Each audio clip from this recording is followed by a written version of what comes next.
I'm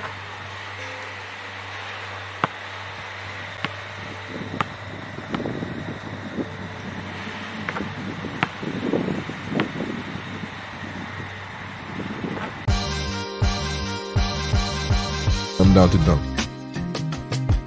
And I'm down to dunk. I'm down to dunk. This is J-Dub, and I'm down to dunk. I'm Shea Gilgeous-Alexander, and I'm down to dunk. This is Lindy Waters, and I'm down to dunk. I'm Mike Muscala, and I'm down to dunk.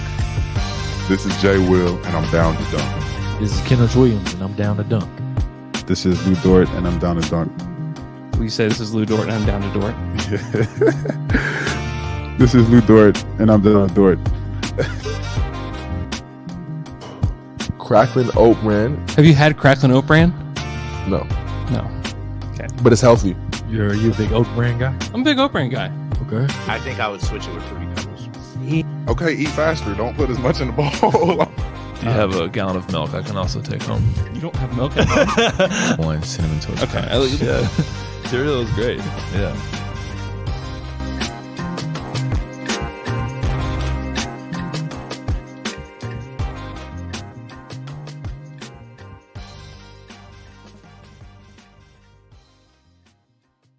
Welcome to Down to Dunk. I'm your host, Andrew Schleck. We're part of the Athletic Podcast Network. With me, as always, on Wednesdays, it's my good friend, Alex Spears. Alex. Well, folks, if you're not watching on YouTube, you need to know that I'm wearing my rain jacket today because it's a gloomy day. It's a gloomy day. I look outside, Andrew, and it's raining again in Portland. It's been raining about 2 straight weeks. Wow. No sun. I look in my mailbox, Andrew. You know what I got yesterday? My 3rd bill from the California Department of Transportation because they keep thinking that I went through a toll, even though the picture they sent isn't my car. It's clearly not my car. But now they are sending me bills and they're putting late fees on them and they're threatening to call the debt collectors. And then, yes, for a $12 toll fee that I've never driven on this bridge in my life. And then I look on the TV and what do I see, Andrew? My favorite basketball team, Oklahoma City Thunder, losing to the Charlotte Hornets without Gordon Hayward, without Mark Williams, without Dennis Smith Jr., without Tsunami Poppy, without LaMelo Ball, without Terry Rozier. I basically just named their rotation except for PJ Washington Jr., who did show up last night. Yeah. Andrew, it was a frustrating game. It was very least. And we were so close to it just being just like the Portland game. Yeah. Where also an annoying game, but then they pull it out in the end. Yeah. And this one, they just let it go too far. I hate the approach of these last 2 games where it's clearly like, hey, let's have some fun on offense. We're going to put up some stats, get you pretty hyped up. And then we're just going to not worry about the other end until maybe the last 5 minutes. Because they showed in that last 5 minutes when everyone finally got back in, they can play defense. They're capable of it. Yeah. They forced the Hornets into some bad shots there at the end. Mm-hmm. But that was the only time of the game they really felt like doing it. And so we end up with just this annoying loss. And to preface everything we're going to get into today, Andrew, listen, I get it. You don't have to tweet at me. I'm smart enough to know that one game in the grand scheme doesn't matter. I'm smart enough to know that in 2 years from now, I probably won't remember this game. Everything will be fine. We'll be parading down the streets of downtown Oklahoma City because we have just won the championship, okay? The game against Charlotte on March 28th, 2023 did not matter in the grand scheme of things. Yeah. But for one night, it did matter. And I want to respect that. You know, I want to respect the emotions I have and not just write it off like it doesn't matter. Yeah. Yeah. I would agree with that. I think, Mark was asked last night by Barry Trammell. I had the full quote if you want it. I transcribed it. Yeah, go ahead. Okay. Barry Trammell, Oklahoma legend, you might say. How important would making the play-in be for the Thunder? That was the prompt. Mark responded, I think if it's an outcome downstream of our process and the way we're trying to do things, it would be great. Well, I want the other one. What's the other one? where he asks him about what if they are focusing on development or the plan. Well, Andrew, I don't have that one. Do you have that one? I was in the process of pulling it up, and then I stopped pulling it up because I thought you had it. He essentially says that you can do that. We want to do both, Which is what? like develop and make the plan. What he said was, I don't think you have to choose, is what he said. And I will take, I agree, because they've done it all year. Like, this is how they've gotten to this point, by doing both, and they still have a good chance of doing both. I would say to fans that you can also have both in this situation, where it doesn't have to be, my mind is fully focused on the future, I don't think about now. Yeah. And like, also understanding that, like, boy, that was a rough loss. Like, you can have both. Because you feel bad about the loss today doesn't mean you don't understand the future. Right.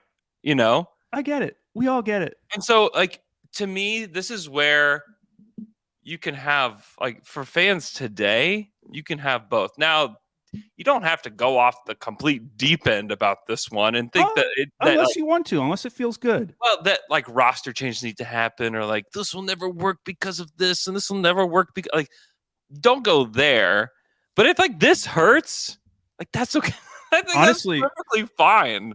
I think the more common complaint is the reverse, where people are so confident in this roster, there's certain guys on this roster, they just want to see those guys playing more because they believe in them. Yeah. It's less about wanting to, blow everything up or something crazy like that. Yeah, and I think a lot of the frustration stems from the lineup that was played at the beginning of the fourth quarter. And it felt unserious in some ways. It felt like sometimes. So I think that kind of one thing that happened last night is that for most of this process, the fan base and the process have kind of run alongside one another, in tandem. Like, everybody understands what the process is. Yeah, it was started off as a very small segment of fans that were like anti-tank. Yeah. And that was it was maybe like 95-5 in terms of our perception of the fan base. Those people, and they eventually faded. But I think last night the process stayed the exact same. That's where I will disagree with you. You don't think that they stayed true to, like, the way they have done things the rest of the season? Well, no, because we saw the Lakers game. He talked about in that quote. That is, like, one example, but I'm talking about, like, if we're looking over the entire, like, 70 whatever games it is, like, that's the track. The quote that he gave was essentially, we're not going to move away from our process just to chase the plan. Yeah. Which I think a lot of fans interpret it as, like, we're not prioritizing winning as the number one thing right now. Mm-hmm. Yeah. I mean, I don't think we are prioritizing the process, which at this point, it feels like the process is playing everyone on this roster. Yes. That when he says process, that feels like what he's referring to. 100%. It means giving everybody a chance. And great. There are a lot of, like, kind of rough circumstances around it. One of them is just, like, Poku trying to figure out where he can return. Like, what game can we actually bring Poku back in? And honestly, if you're looking for a game and you look at the lineup that's across from you, this would be the game. If you're gonna get Jared Butler and Poku minutes, this would be the game to do it. Now, my disagreement with it is, like, great, play both of them. Don't play them both at the same time, please. Like, that would be and also don't play Trey Mann at the same time with them. And also don't play Jeremiah with them. So that would be my only rebuttal to, like, this whole, like, process thing is, like, great. Like, I think it's fine to play everybody. You should still be able to beat this team if you play everybody because of the players that they're playing. But yes, you should. I do question a little bit, like, that exact lineup. I don't know I don't have I'm not privy to like the thought process behind that exact lineup, but if you're frustrated by it, like I totally get it. But the truth is, and kind of my original point is like the process kind of is staying on the same track. But And here's the thing. the fan base has jumped to like the play-in track already, and the Thunder haven't jumped to that track. And the process has been on both tracks just fine until last night when it stayed on this track and it didn't stay on the play-in track. And it was like, I think that was kind of the breaking point. Well, this is my rebuttal, because there's this idea that they're doing what they've always done, what they've always communicated to fans. I just don't know if that's true, because 2 years ago, they tanked. They told us what they cared about in the last half of that season. They cared about the pick. They told us to care about that pick. Yeah. Last year, they tanked again. Like, you can't tell me that the process is playing I'm not talking Yorgos about Kalaitzakis. the process of the last 2 years. That's not what I'm talking about. But I'm saying that I'm they talking about- shifted their focus in season, because they were playing all of their guys, all the guys that we care about, like Shea and Giddey and and Kenrich. All of a sudden, those guys vanish from the roster, and they completely switch what they're doing. They didn't play Yorgos Kalaitzakis the entire I'm season. not talking about that though, Al. Like, I'm not But talking dude, about- my point is that they were willing to switch. They were willing to deviate from a process of building up those guys on the roster that we care about and chase something else. They chased that pick at the end of last season. without a This doubt, season, yeah. if they don't care about the play-in, why are we not tanking? Why are we not maximizing the value of that pick? I understand what you're saying. I completely understand what you're saying. I mean, they're playing their guys. Like, they want to put these guys in positions right now to get experiences. What is a more relevant experience for the future of this team? Giddey, J-Dub, and Isaiah Joe playing like 38 minutes per game, which would actually replicate what it might be like in a playoff game, or playing Jared Butler and some of these other guys. Dude, they played Jeremiah Robinson Earl 19 consecutive minutes last night. I know. 19. You cannot tell me that has anything to do with the overall process of this team. That I don't even have to look it up. I know that is the most consecutive minutes any Thunder player has played this season. 19 consecutive minutes for Jerry, and I'm supposed to believe, hey, that's just the process. Yeah. That's just what we've always done. We've always played Jerry and tried to kill him on the court while never taking him out. The process isn't like one action or like actions. No, I know. The process is like the process here this season is find out like what we've got here. Like, figure out what we've got here, and sometimes do some weird things to figure out what we've got here. And like they have had some weird lineups. Now, I just think I can't remember. There was a lineup maybe like 2 or 3 weeks ago that they tried, and it just clearly didn't work, and they pulled it like after like 2 minutes. It was, I think Dort was at point guard. And I feel like Mark could have pulled that lineup a little quicker than he did. But part of the problem was that he was already like out of timeouts and had to use like his last timeout with like 7 minutes left. And that was also a problem. I mean, honestly, like, it's a learning experience for Mark last night. It's a learning experience for the players. And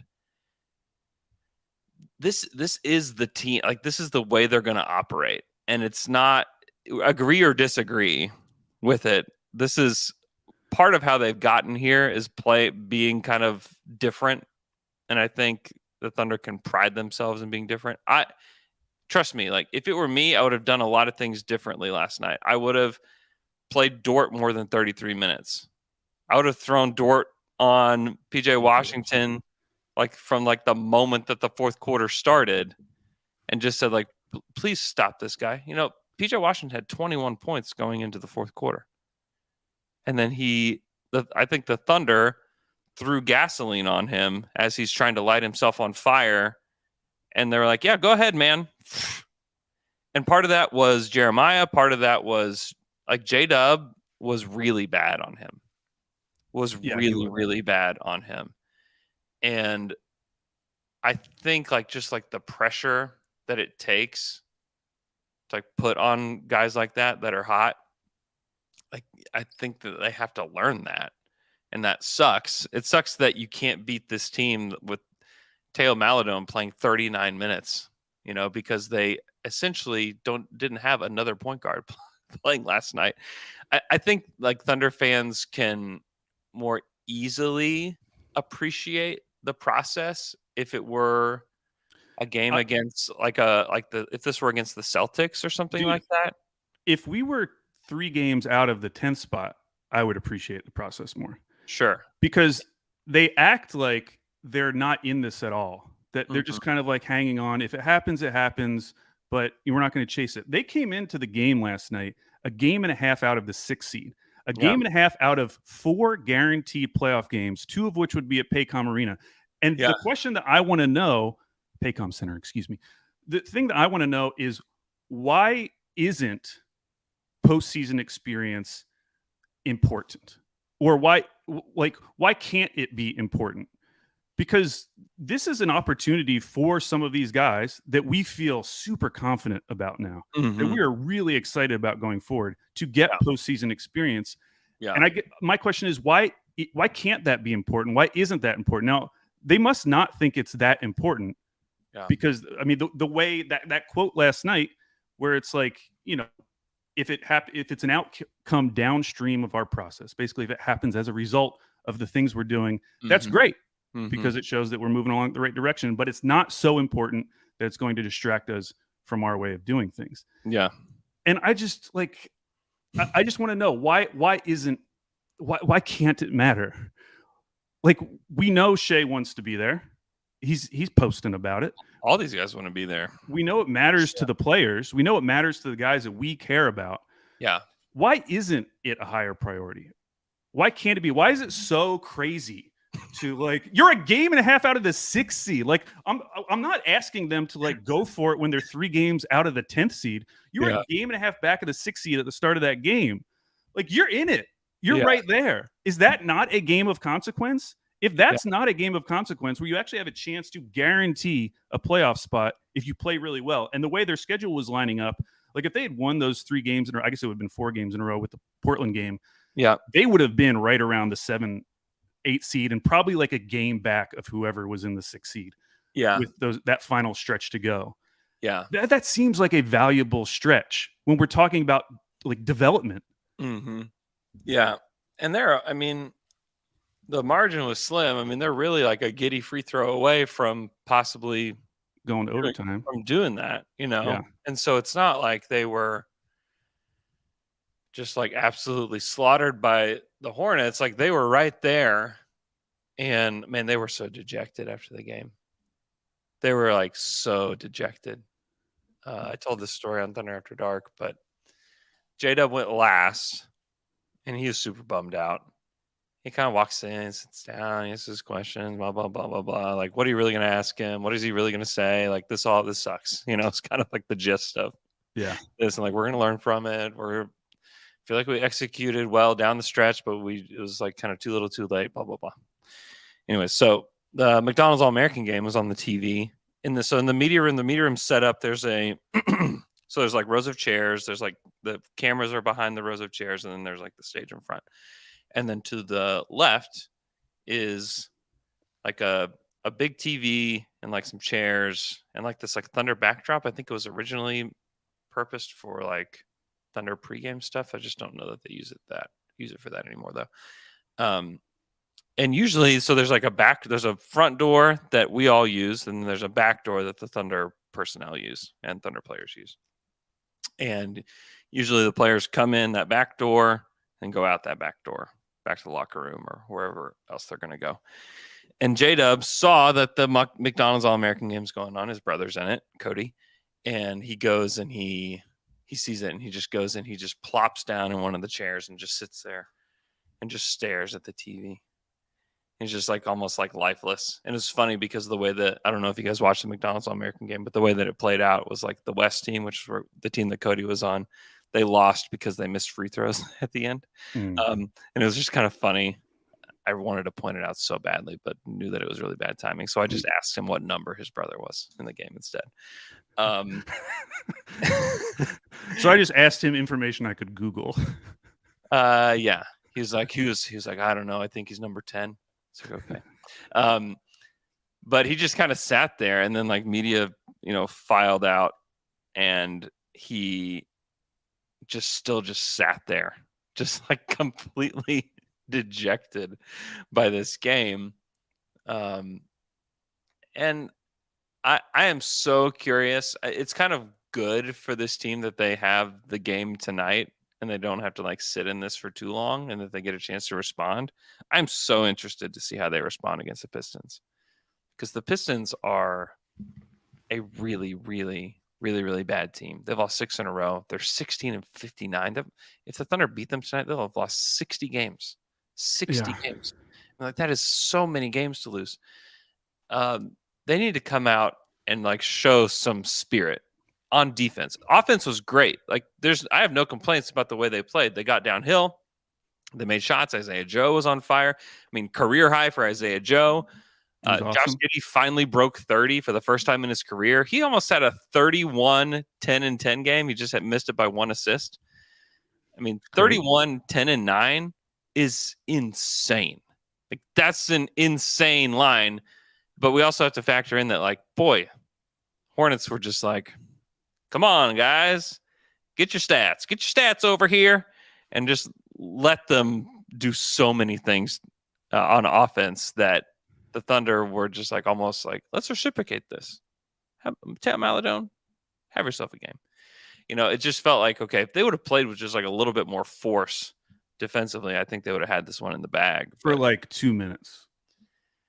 2 extra minutes, because I think like down the stretch, it started with Dort when he went on his personal 6-0 run. Yeah, where it was like, okay, this is we're not doing this anymore. Like, move out of the way, and he just muscled himself to the rim.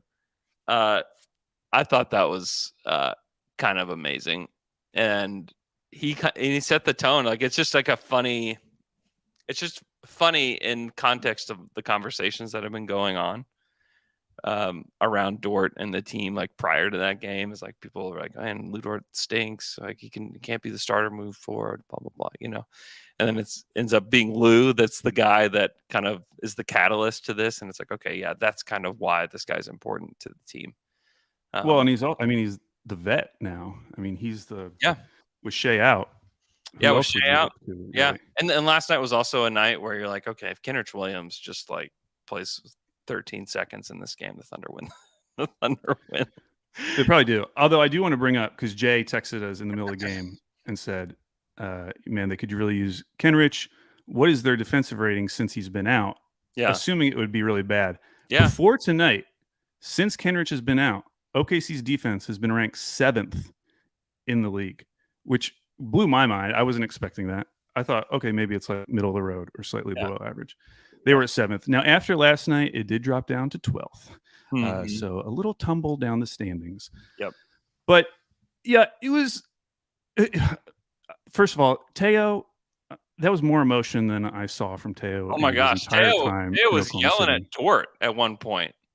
Dude, when he hit that shot at the end, the amount of emotion that poured out of Teo, it felt like it had been bottled up since he'd been drafted. I feel like I'd never seen his teeth before. I don't know if I had either. Yeah. He's a very soft-spoken guy, and I mean, good for him, obviously, getting that revenge.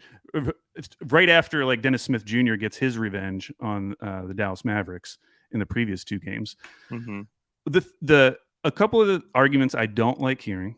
Mm-hmm. One is this idea that, hey, everyone on this Charlotte roster is, fighting for their NBA lives. They're fighting for their NBA future. Like, you got to factor that in. Look at who we played. Like, half our roster is fighting for their NBA lives. Like, why should that matter? Like, we're the same team. Like, the entire back half of our roster is guys who don't have guaranteed money past a year or 2. Yeah. Like, why should that factor in? I don't like that at all. Well, it's like, I mean, it's just like an explanation as to like why these guys are playing hard is really all that it is. Yeah. So what's our explanation for why we aren't playing hard? For why we aren't playing defense? Why we're giving up 137 points to the Charlotte Hornets without their entire rotation except PJ Washington Jr. Yeah, I mean, they basically have one for sure NBA player playing with them last night, right? Hey, he's great. But it's also like we've experienced this though too, being on the Hornets side, where like there were times where the Thunder played no guys that were NBA players. Oh, for sure.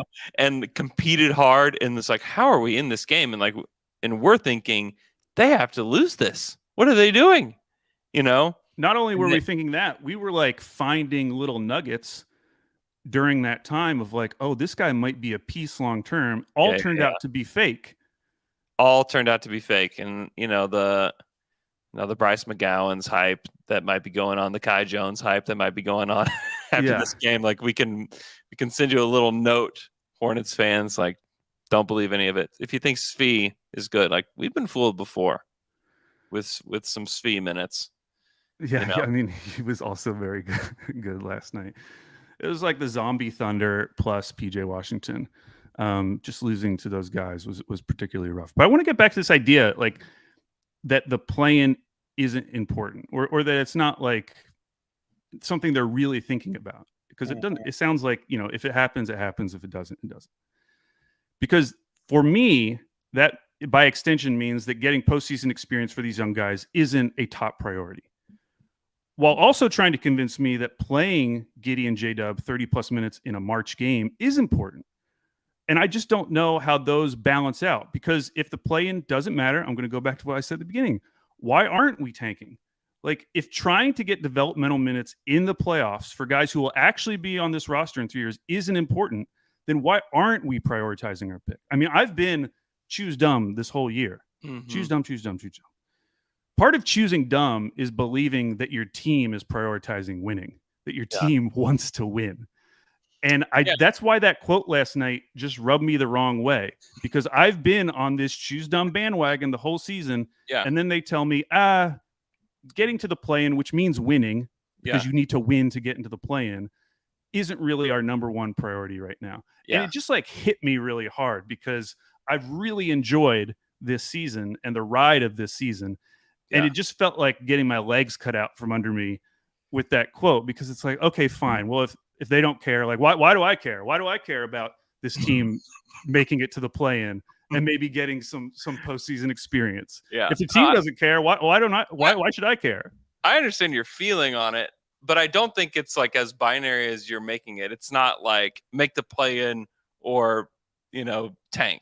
Like that's just not where they're actually somewhere in between. They're not. I don't think that Are either you of saying those. They're in Wizards land? No. I mean, they're obviously not in Wizards land. I don't know if we end up as the 11th seed, Andrew. The 11th seed. At that point, you cannot tell me it wasn't worth it pushing for the play-in. I'm not. When the difference in the pick is going to be like 2 or 3 spots. I'm not trying to explain. What I'm trying to say is that, I mean, Mark is constantly doing weird things that sometimes work, sometimes don't. And honestly, the thing that has been good for the Thunder and for the fan base is that for the most part, since January, it's really worked. I mean, you played Olivier Sarr in the Clippers game. I was sitting there watching the game, and then Olivier Sarr hops up off the bench, and I'm like, man, he must be really excited to cheer for the team. No, he's going in the game. He's going in the game, and we don't think about it as much because they won. But now that it's Poku, and Poku makes louder mistakes than just about anybody. I mean, he basically just took the ball, held it out of bounds, and just dropped it out of bounds one play. And you're just like, what? Like, what? Poku is back. But I do think it's like part of the story of the season, because that Clippers game, if he did lose, if he plays Sarr and they end up losing, they then lose those next 2 games. Yeah. Like at that point, we're probably talking about like, is it worth it to do this? Like maybe we should just tank at this point, because at that point they would have been right around. That's because of the result and not the process. I know. Right? Yes, but like at some point, I'm hoping that it will matter, and I know it will at some point. I mean, at some point it has to matter. At some point it has to matter. But the problem is that I think that we want to get there faster than the Thunder are going to get there. But we're talking about like a week. Like we're talking about a week I of know, games. but they're not going to. I just don't see them changing their approach for a week. I can see them changing their approach when they get, if and when they get to the play-in, but I don't think that they're going to change the approach for a week. Do you really think they would change their approach in the plan? Because I would actually be interested in that. Like, would they play like J-Dub, Giddy, Shea, 38 minutes, Dort? I think so. Or would we see some Jared Butler minutes in a playing game against LeBron? I don't think we're seeing Jared Butler minutes against LeBron. I don't think we're seeing that. I think the other thing in that quote that he said is that he's talking about, Mark's talking about the process, and he says we need to bet on that day over day over day. We've done that for 2 or 3 years. That's what put us in a position to compete for the play-in. So for us to abandon that at this point would be hasty, and quite frankly, we need to double down. Yeah. Which, by the way, double down back at KFC. Double down is back. Have you had on. a double down? I went with Luke the day it came out to watch him eat it. I did not eat one myself, but I witnessed it. Still haven't had a double down. No. He said we need to double down on this mentality past this season. Mm-hmm. Past this season. Mm-hmm. Which, on the one hand, I think is going to be a lot tougher because there's going to be more and more players that you want to devote 30 plus minutes to per game.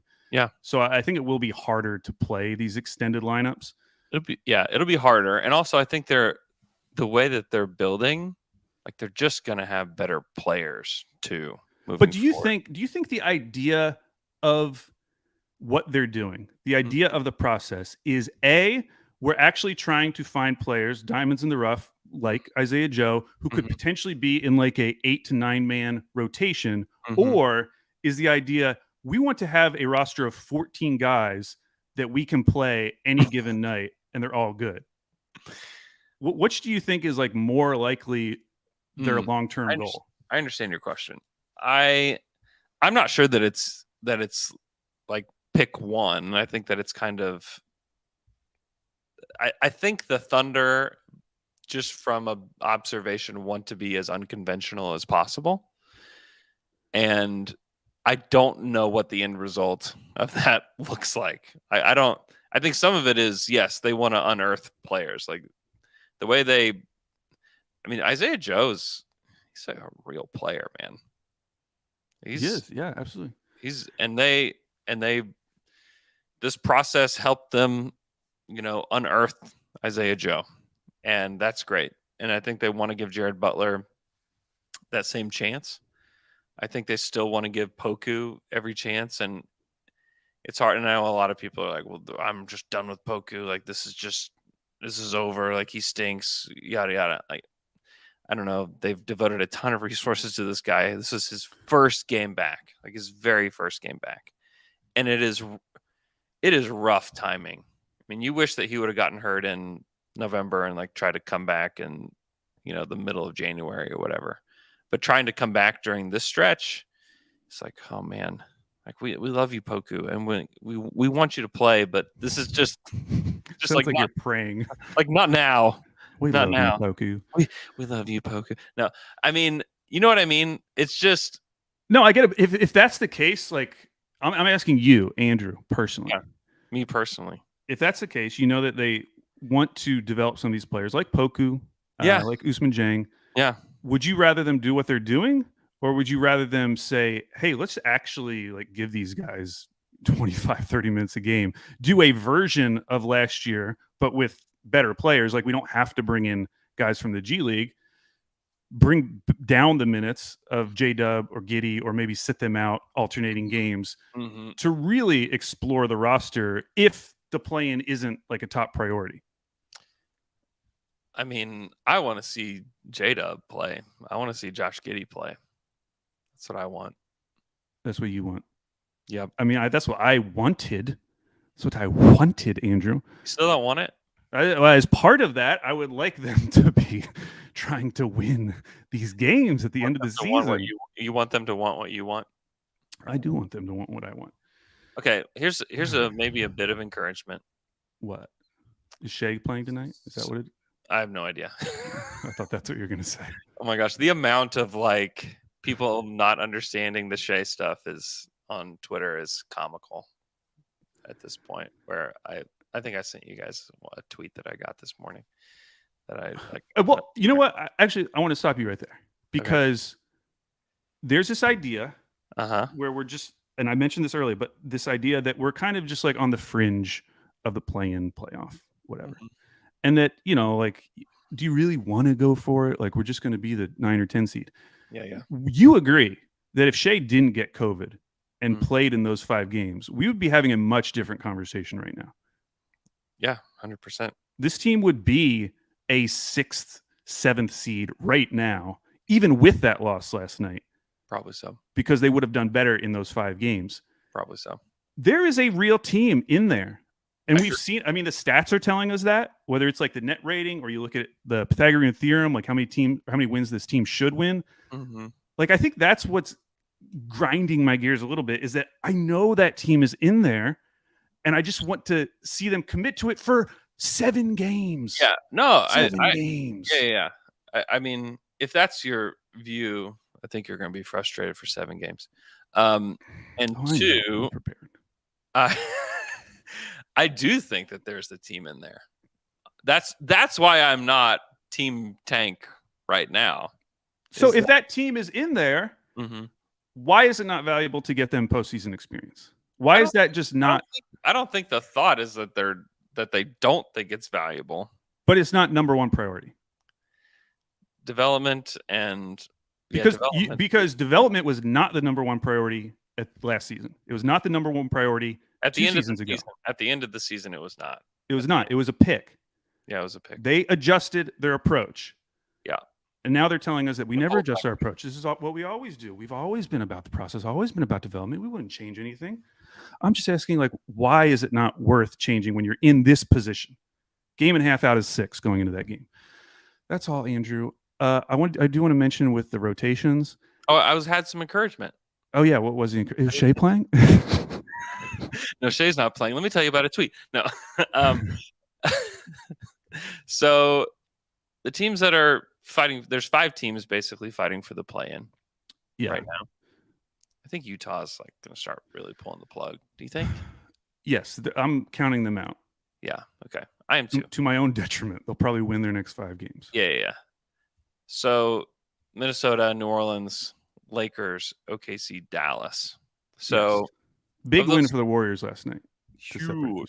huge, And big win for us huge. because they beat the Pelicans. Huge. So, of those 5 teams, so the Lakers and the Thunder have 3 games left of teams that won't make the postseason. Yeah. The Wolves have 2. Pelicans have The Mavs have 1.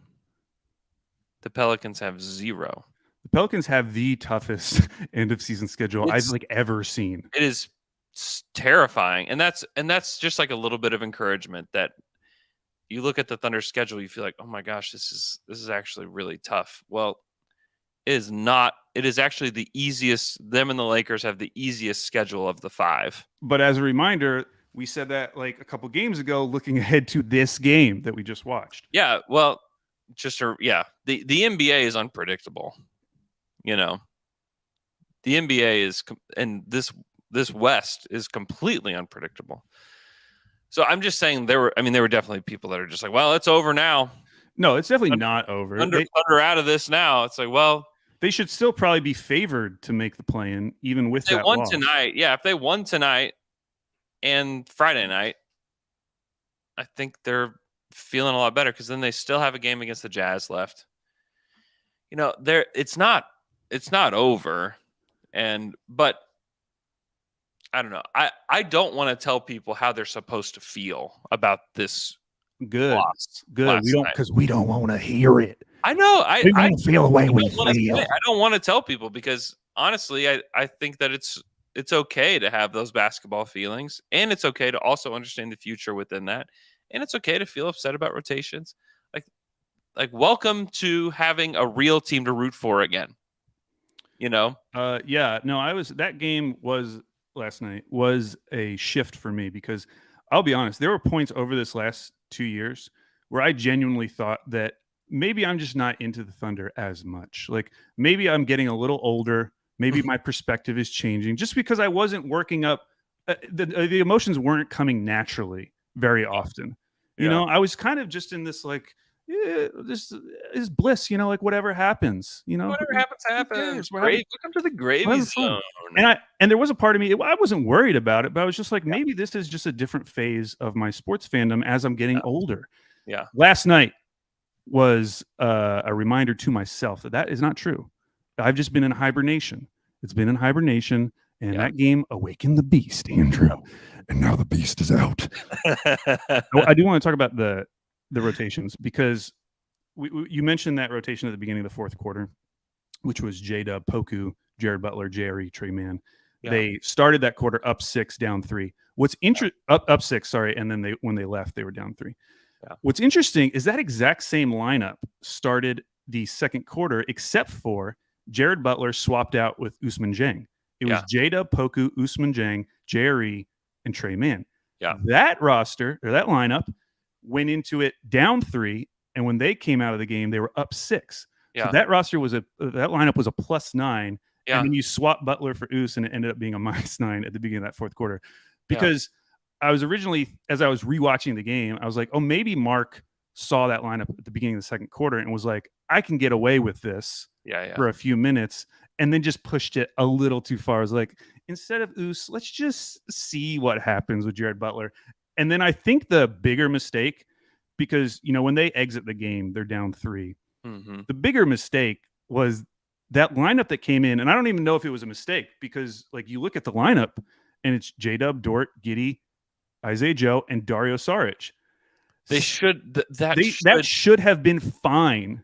And this is where Michele was messaging us, and he's kind of put his thoughts on Twitter. Is that group should have put more pressure on the Hornets, Or just held it to a 3 to 5 point and just deficit. they should have ended it then. That Dario should not be the reason. We shouldn't be throwing Dario under the bus and saying he screwed us over by just being terrible. No, that group is so much more talented than what the Hornets were throwing out there, and that's where I do think that there could be something learned from this game. Is that Giddey was rough on defense in a lot of ways. Yeah. J-Dub as well last night. And they have to figure out what it takes in these pressurized moments to actually get a win. Not just offensively, they did great. Obviously, you put up that many points, you're doing great. They did a great job. I thought they executed well offensively. But it takes another level defensively that they just don't know yet.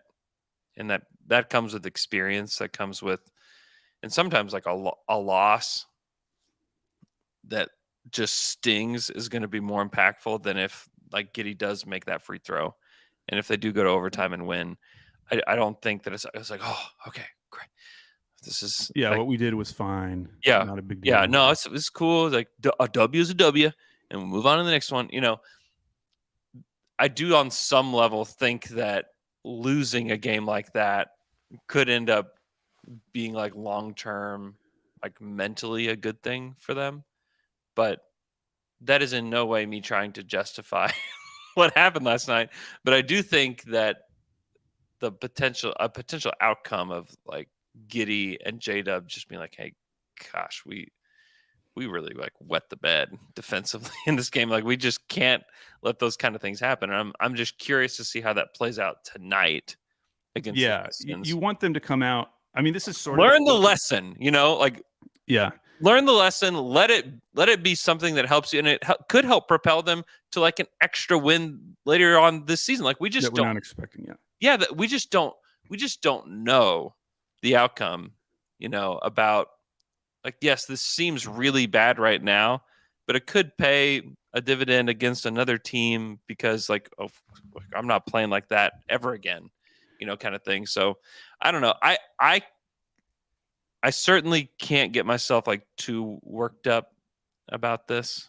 And I would say that I'm less. I mean, the game was very frustrating. The game was frustrating. It was I mean, one of the worst games of the season, given the context of where they are in the given season. context, given the players that were on both sides, it was the worst. It was the worst because the Rockets game was terrible. They lost. I'm sure they lost to Detroit or something. Those games were all bad, but they were still at points in the season where you weren't even really thinking about the plan. Like we were talking about it, but it was kind of like, these teams behind us are going to catch us at some point. Without a doubt, yes. Yeah. Whereas now it felt like there was actually something to lose that was Yeah. worth holding on to. Yeah. I think what actually got me was the quotes after the game. It just bothered me a little bit. Like I just want to hear. I just don't want to hear that. Like even if that's the case, I want the coach to come out and say that was a really disappointing loss. Like we want to win these games. Like we are playing to win. He did. I mean, he did say that he was most disappointed in their defense. Yeah, I was too. But going back, we're talking about this idea of the process. The reason I brought up those lineups in the fourth quarter is because I don't want to pin this all on like one decision with Jared Butler, because as bad as those minutes were, they were down 3 when the starting unit plus Dario Saric came back in. And that should have been good enough. That lineup, those guys on the court should be good enough to beat this Hornets team. No question. And that doesn't fall on Mark. Like No. that does not fall on Mark. Yeah, should he maybe have not played like Butler and Poku together to start the fourth? When you're kind of in this period where they had that great end to the third, and you're like, okay, let's push this, step on their throats, and be done with this. Yeah. Do not let them back in this game. He starts with that goofy lineup. They're down 3. Forces his hand to bring in that group, maybe a little bit sooner than he was expecting. Who knows? But for them to not come in and then immediately change the tide of that game, that was like more upsetting to me than like that specific rotation. Mm-hmm.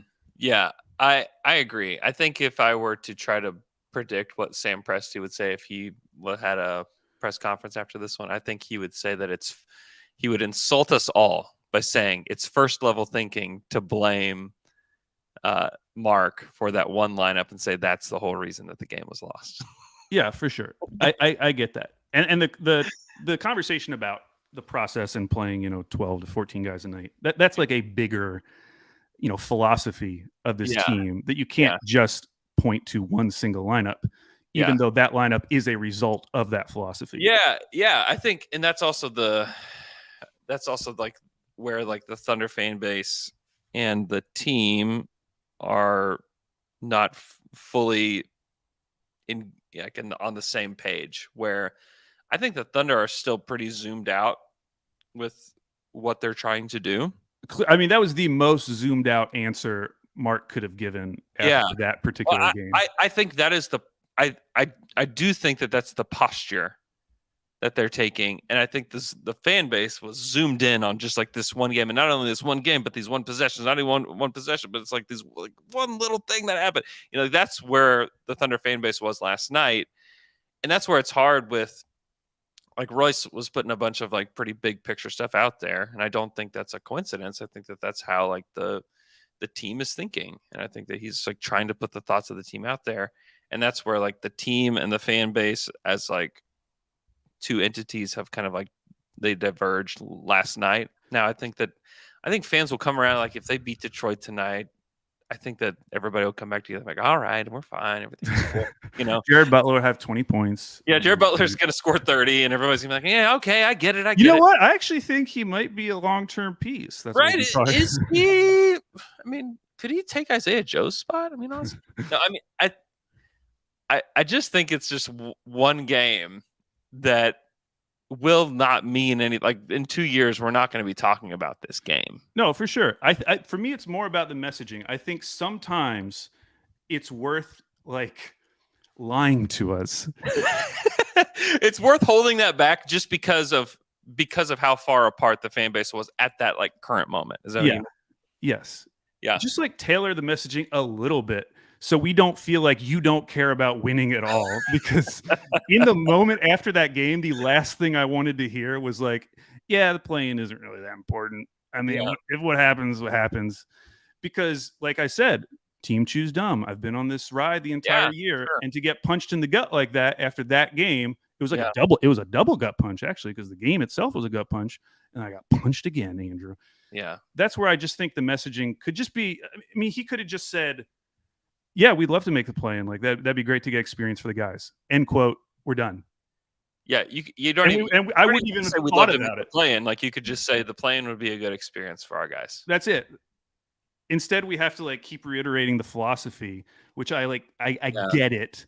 Yeah. I get it. It's true. It's Yeah. true. It's what they truly believe. But there are some times where I don't want to hear it, and I think that a lot of fan base doesn't want to hear it at certain times.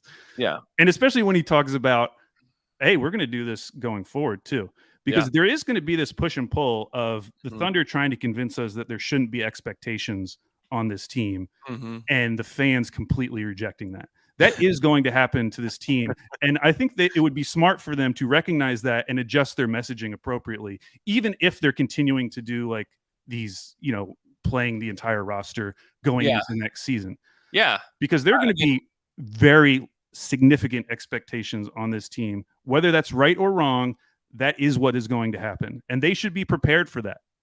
I would be floored if next year looks completely different than this year. I think it's going to look a lot like this year with the way that they handle the roster.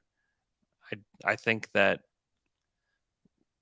guys are going to be better. Like I expect Josh Giddey and J-Dub to be better. Well, and Shea's going to make All NBA first team probably, this year. Like if you See, so that is to me, I don't think you're unreasonable. I guess it just depends on like what number you put on it, like what win total you put on it, and we don't have to go there. We don't. Well, have to, and the great thing for them is Yeah. that we've already seen they've done such a good job drafting so far. yeah, They've done such a good job developing players on this roster that they are going to end up being a solid team next year, regardless of what they do, unless Yes. there's like significant injuries. yes, If all those guys are just playing, even if they're like the back of the roster is a complete roller coaster, yeah. it probably won't matter. I couldn't agree more because like the stats that I read about Giddey on Monday were like people don't understand how good Josh Giddey has been this season, and even erase his stats from last night. I don't care about that. Like the consistency that he has brought as an offensive player this season and a rebounder and a passer have been completely overlooked. And that's part of the reason why I believe in this team moving forward. I believe in J-Dub was amazing last night. He was so good. I wish that we could talk about how good he was last night, We can. especially in that second quarter, because he was just a monster. He had 17 points on 6 shots in the second quarter alone. He is. I can't watch him and not think this guy is going to be an all-star. Like he is going to make an all-star team. That is, I would almost like, I would bet a lot of money if I were a betting man that he's going to make an all-star team. And what sticks out to me about that run Yeah. is he is one of those guys where the other team needs a specific type of player to guard him. Yeah. Because if you try to put someone smaller on him, like Teo, he is going to body him all the way to the rim. If you try to put someone too tall or too big on him, he is going to blow past them and use his long arms and flexibility to get a shot up over them. And he's such a good finisher, you can't do anything about it. You really need like the perfect wing defender that every team wants.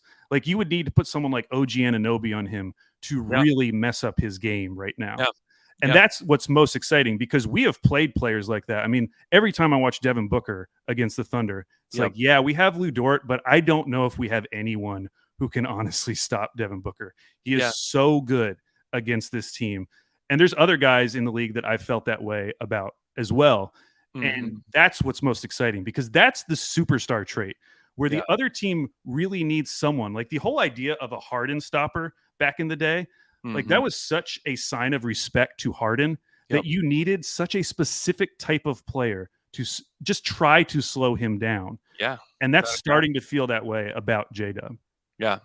And what's crazy is that the other team can't even put that guy on him because that guy has to guard Shea. Yes, which is great for us. Yeah, and this Now is- they need 2 of those guys. Yeah, and this is why I believe in this team moving forward. Even if Chet wasn't a part of the picture, I had just like the trio of Shea, Giddy, and J-Dub is like, oh man. Like what other 1, 2, 3 in the league would you rather have right now? Like any 1, 2, 3? That's on the same team. I mean, I think there are options. Tell me. Tatum, Jaylen Brown, and take your pick. Yeah. I mean, Horford, he's very good. I know he's old. 1, 2, 3, like point guard, shooting guard. Oh. Hey, Even if shout out- you put Smart there. Yeah, that's true. Smart. Yeah. Okay. Point guard, shooting guard. Hey, send us some names in the chat. Send us some names in the chat. Yanni says Cleveland. Who would They the don't have 3 a be? 3. They don't have the 3. I mean, if you count Giannis as a 3, obviously the Bucks have a pretty good 1, 2, 3. Yeah, the Bucks have a pretty good one. Is Garland, Mitchell? Like my point is not like pick 3 guys on any roster. Mine is Right. like perimeter players only. Yeah, they're pretty good, Andrew. They're pretty good. Yeah, I don't see enough. Oh, I mean, the Warriors, if they have Steph, Clay, and Wiggins, Yeah, have to acknowledge that. for like right now, yes, Yeah. but moving forward, no. What about Luka, Kyrie, and Josh Green, Andrew? Yeah, if you consider Great of Ignite in the chat says the Suns. It's Yeah, like, yeah, that one for this year. for this year, yeah. The Grizzlies, Ja, Bane, and Dylan Brooks.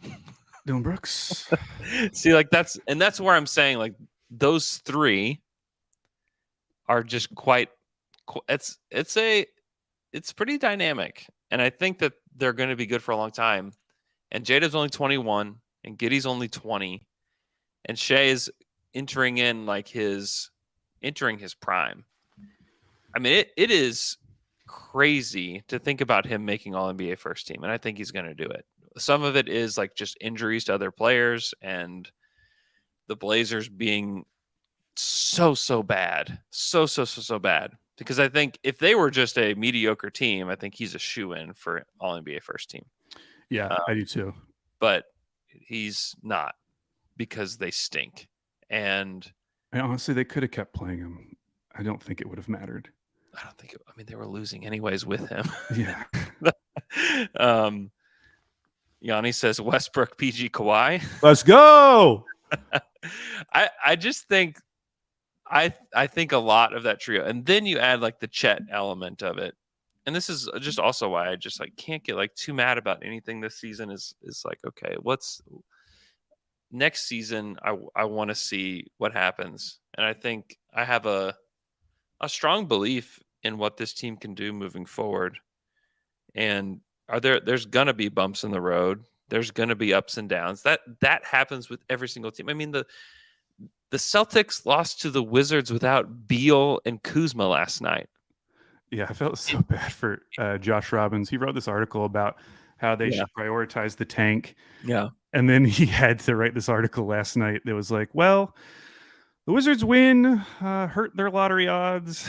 Talk to Porzingis. Porzingis is like, I understand where we're at, but the idea, you give him an extension. I mean, like, yeah, it's the idea that I'm kind of voicing on this podcast that is happening at like a very meaningless level, because again, I'm like super excited about this team's future, but this idea about like this push and pull of development versus wanting them to lean into a direction for this final stretch. Yeah. That is experienced on a grand scale with the Washington Wizards fan base. Like the fact that they legitimately had a chance to tank the rest of this season and hopefully get themselves a decent pick. Yeah. And instead go out and beat the Celtics.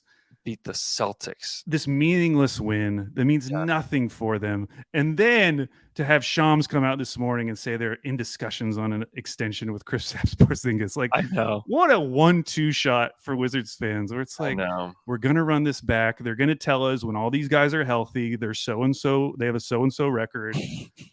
I could not live that way. Like, and I think that's what it all comes down to. Like, you just want to know what to believe in, or you want to know how to feel. And I think the mistake, if I made a mistake of choosing dumb, is that eventually, like, reality hits you in the face, and you have to deal with the fact that the team's immediate goals do not line up with how you've kind of felt, and how the team has kind of tricked you the entire season into thinking like they've been that good. They've exceeded expectations by so much. Yeah, because it's just because like the little like some of these like little roster experiments have worked, like this, like the Sarr thing, where then after the game you're like, man, isn't Mark a genius playing Sarr? You know what I mean? I don't know if I was saying that, but I would say that okay, he got away with. I mean, I saw people saying it on Twitter, like in my mentions, saying things like that. And I'm not going that far either, because I just think, like, boy, that is just that's a bold move.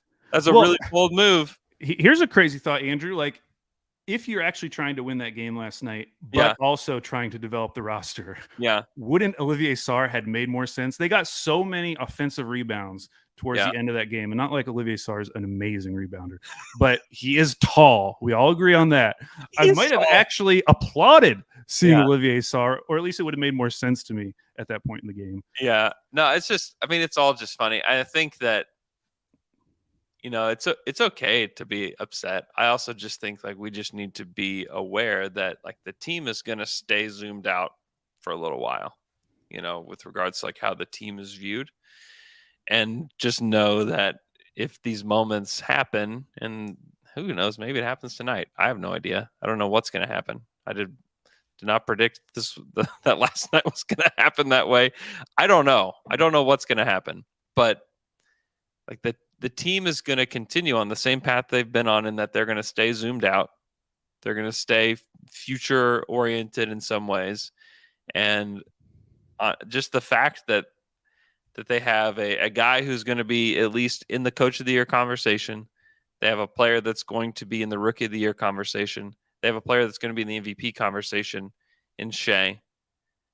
They have a guy who's going to be in some all-defense conversations in Dort. I don't know if he gets there or not.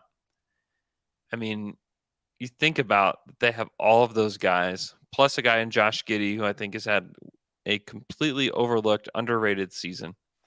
Like, you have all of those pieces in place, and this kind of happened with the Thunder the first time around. Is like, oh gosh, like look what the Thunder have. Well, I was just about to bring that up, because that's the one thing that's like, eating at me in the back of my mind that I'm just thinking about is like, wasn't one of the main lessons from the KD Russ era that you have no idea how long your window is going to last? Right now, we can sit here and look ahead and say, we've got the next decade with these guys, when we know in the back of our heads we probably don't, either for injury reasons or for a player leaving. Like, you don't know how long your window is open. And I'm not saying that their window is open this year, because like I'm not dumb enough to think they would like make a deep playoff run with their currently constructed roster.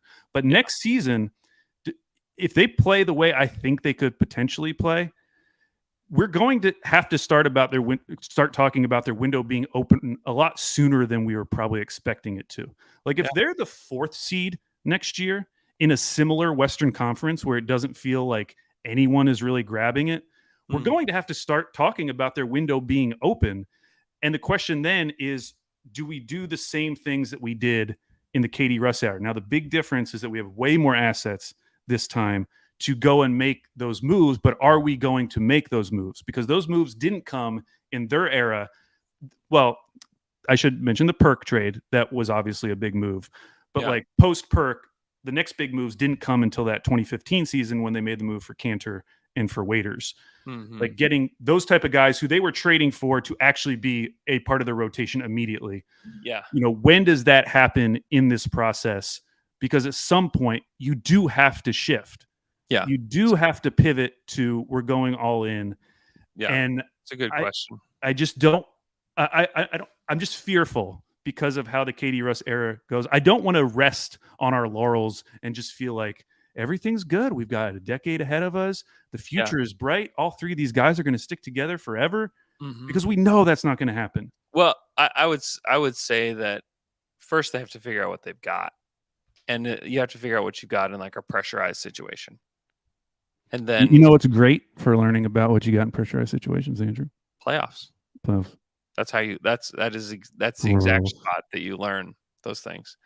So I do think that they need to go to the playoffs before like a move is made like that, so that you can say, like, oh man, they obviously need a Oh, interesting. whatever. So are you saying that they potentially would like to avoid postseason this year so that the fan base doesn't get riled up? I don't think there's any conspiracy behind any of that. It sounds like it might be a conspiracy, Andrew. That'd be really fun. I would be into something like that, but I don't think that's the truth. I just think I do think that they're in kind of this mode is like, hey, we're gonna continue on this track, and whatever the results are that's what the results are. But here's how we plan to get there, kind of thing. Which I can see how that would be frustrating to fans on some level, but I think just being mindful that this is what's going to happen can be helpful the rest of these 7 games. Regardless of what happens, it's been a successful season in that, like, I feel like there are just so many more players that you feel good about moving forward than we had at the beginning of this season. Specifically, like the way that Giddey's played, the way that J-Dub has played, Isaiah Joe being somebody that I think you can count on. I mean, those guys in particular. And then actually having the question answered about Shea. It's like, can Shea be a number 1 guy? Like, how many times do we have that question asked to us on the Fry Pod or like during the week? Like, how many times do we try to address that? And then we're just like, well, we don't know. Maybe he's number 2 guy. We don't know. I think it's like pretty clear that this is a guy that can be your best player on whatever level team you have. So, the outcome may not be exactly what we want, but you can still look at those things and say, like, wow, like if you at the beginning of this season you could tell yourself those things, I think you'd feel pretty good. Oh yeah, this season summarized in like 3 years is going to sound great. The Summers of Sam for this season. Yeah, we will not be revisiting the game we just watched, and I'm aware of that. Yeah, but for one night, it's okay to feel it. It's okay to feel it a little bit. The beast was awakened and just needed to talk, Andrew. Yeah, no, it's good. No, I think it's therapy. This is therapy for me. I think it's good to talk these things out and not let yourself just absolutely jump off the deep end, which I think is where Twitter is right now. And I have avoided Twitter, and that's why I'm not putting out a bunch of things. I mean, to the team's credit, and I will say this more than any other team, they have been pretty good at getting their messaging out, because there is a segment of Thunder fans who will repeat back to you like what the team is saying and what they're telling them, verbatim. Like, there is a segment of the fan base who is totally on board in a way that I don't think other fan bases would be in a similar situation. Yeah, people listen to Sam for sure. That's credit to the Thunder for their messaging. They've clearly gotten a decent percentage of the fan base completely on board with anything they do. Yeah, they haven't gotten us all though, Andrew. And some of us are out there lurking, just waiting to pounce. Oh man. Well, I'm not sure if I look forward to watching tonight's game, but it's gonna happen, dude. If they lose, we'll be having some pretty interesting conversations. Probably a lot like this one. #free7. Free 7. Hashtag free 21. What's your thoughts on free 7? Well, I mean, I'm choose dumb, and what would make a dumb person more happy than to see Chet play on this team? What would be more exciting? What would be more a show of commitment to winning than bringing back a guy who could potentially be the second or even first best player on this team? Who knows? Yeah, The maybe ceiling, best player in the league, Al. maybe. Who knows? It could be anything. It could be an alien. I don't know. Yeah, no, it'll be very exciting when 7 is free.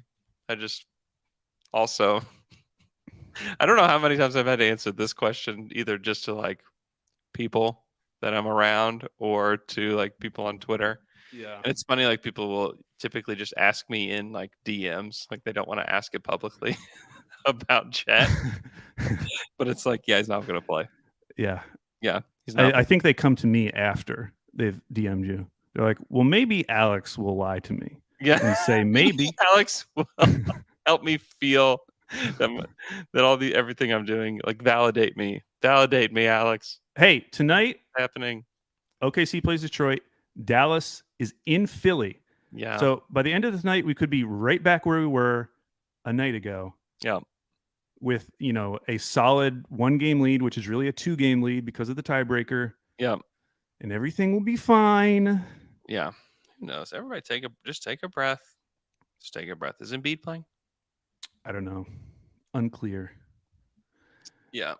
I mean, that's the thing. Like the rest of the way is going to be a very interesting ride for all 5 of those teams that I mentioned. And just remember, like the Thunder, they've got a soft schedule compared to the Pelicans. I'd be sweating every night if I'm a Pelicans fan. You're just going to be just damp the rest of the season. Brutal schedule. It's tough. I hope you guys have a good day. If you need to feel your basketball feelings, totally fine. Totally cool. Welcome back, Basketball Feelings. We'll have another podcast for you later this week, and we'll talk to you guys again on Friday.